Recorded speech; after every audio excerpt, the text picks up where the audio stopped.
Considérée comme la digne représentante d'un cinéma britannique dit du social, dont la principale figure de proue serait Ken Loach, Andrea Arnold s'est petit à petit imposée à la cinéphilie avec un style qui déroge en quelques points au réalisme social et politique de Loach. Chez Andrea Arnold, même souci du détail que Loach, pour décrire les situations difficiles vécues par les classes laborieuses, mais toujours avec pour préoccupation de rendre compte aussi des aspirations individuelles, ce que Bird, le nouveau film d'Andrea Arnold, révèle une nouvelle fois. D'abord découverte avec Milk, un court-métrage présenté en 98 à la semaine de la critique à Cannes, c'est avec Red Road en 2006, son premier long-métrage présenté en compétition cannoise, qu'Andrea Arnold s'est imposée comme une cinéaste à considérer. Auréolée d'un prix du jury, Andrea Arnold recevra ensuite la même récompense en 2009 avec Fish Tank et, fait curieux quand on considère les méthodes d'attribution des prix à Cannes, la cinéaste gagnera une troisième fois la même distinction, cette fois en 2016 avec American Honey.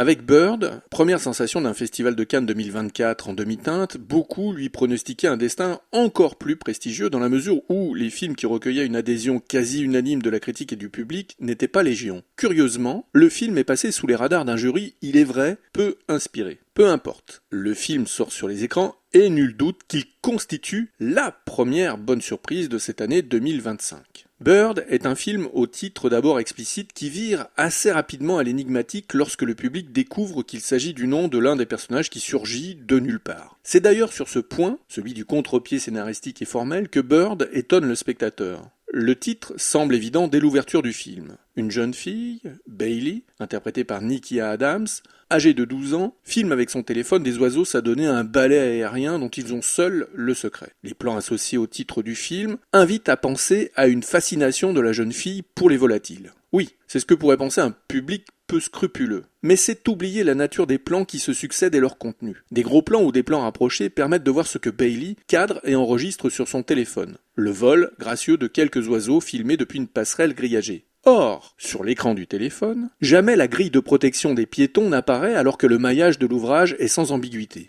Impossible de l'occulter dès lors que l'on filme ou que l'on regarde ce qui se situe aux alentours de la passerelle. L'évidence de l'importance des oiseaux est à questionner. Quel est donc le rapport qui relie le titre du film aux oiseaux que nous observons par l'intermédiaire du téléphone portable de Bailey? Plusieurs indices soulèvent quelques hypothèses qu'il faudra confirmer chemin filmique faisant. D'abord, la passerelle et les oiseaux sont des éléments qui, métaphoriquement, soustraient physiquement pour l'ouvrage architectural et mentalement pour les oiseaux, l'individu aux réalités terrestres. La passerelle est un passage entre deux univers, deux rives ou deux zones résidentielles comme c'est le cas ici. À voir où cela nous mènera dans l'aventure filmique. Ensuite, les cadrages œuvrent à soustraire le personnage de Bailey à ce que lui impose le réel, la pesanteur terrestre, les difficultés sociales et, surtout, les grilles, figures de l'enfermement, disparaissent au gré des images tournées par la jeune fille. Fini les barrières, possibilité d'entrevoir la liberté. Enfin, ignorer la réalité physique des choses qui entourent les personnages souligne la volonté de Bailey de se projeter dans un univers où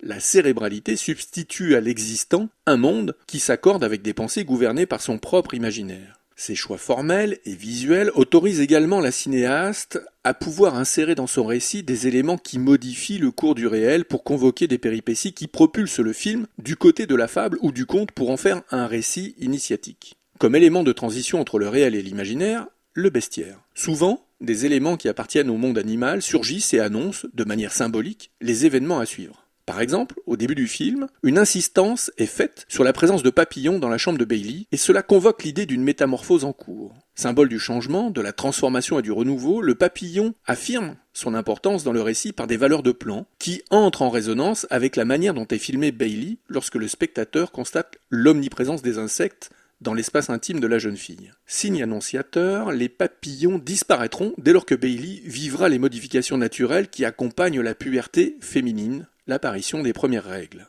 Ensuite, plus de papillons, mais place à une autre faune animalière, des chevaux, des oiseaux, bien sûr, des chiens et d'autres insectes. Le monde de Bailey se transforme aussi en cabinet de curiosité puisqu'une perméabilité entre l'intérieur des espaces et les extérieurs se fait plus présente au fil des séquences. Les pensées ou les décisions de Bailey s'inscrivent sur les murs de la chambre ou des immeubles de la cité sous forme de graffiti. Entre-temps, un nouveau personnage a surgi. Au sortir d'une nuit passée seule dans la nature, Bailey rencontre Bird, interprété par Franz Rogowski. Il incarne la parfaite fusion des univers. Le réel se voit ainsi envahi par le merveilleux convoqué par Bailey. L'aisance des mouvements qui caractérise les déplacements de Bird ajoute au fantastique des situations. Bird est aussi un révélateur, un objet de transfert. Bird, le personnage, est à percevoir comme l'incarnation des sentiments éprouvés par Bailey à l'encontre de son père, le bien nommé Bug, interprété par Barry Keoghan. C'est que Bug, le père, prisonnier inconscient d'une situation sociale et politique inextricable, est une matérialisation de l'impossibilité de se soustraire à sa condition. Or Bailey ne peut se résigner, ne peut se contenter de ce que lui réserve l'avenir. Alors, elle va, c'est l'objet de la mise en scène, envahir le monde de ses pensées. Fébrilement d'abord et avec plus d'assurance au fil du film.